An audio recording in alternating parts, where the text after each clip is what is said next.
لوگوں کو ان کی خواہشوں کی چیزیں یعنی عورتیں اور بیٹے اور سونے اور چاندی کے بڑے بڑے ڈھیر اور نشان لگے ہوئے گھوڑے اور مویشی اور کھیتی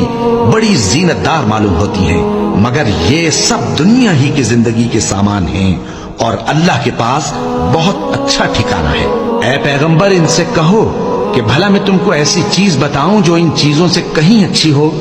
سنو، جو لوگ پرہیزگار ہیں ان کے لیے اللہ کے ہاں باغات بہشت ہیں جن کے نیچے نہریں بہ رہی ہیں، ان میں وہ ہمیشہ رہیں گے، اور پاکیزہ بیویاں ہیں، اور سب سے بڑھ کر اللہ کی خوشنودی۔ اور اللہ اپنے سب بندوں کو دیکھ رہا ہے جو اللہ سے التجا کرتے ہیں کہ اے پروردگار، ہم ایمان لے آئے سو ہم کو ہمارے گناہ معاف فرما اور ہم کو دوزخ کے عذاب سے محفوظ رکھ۔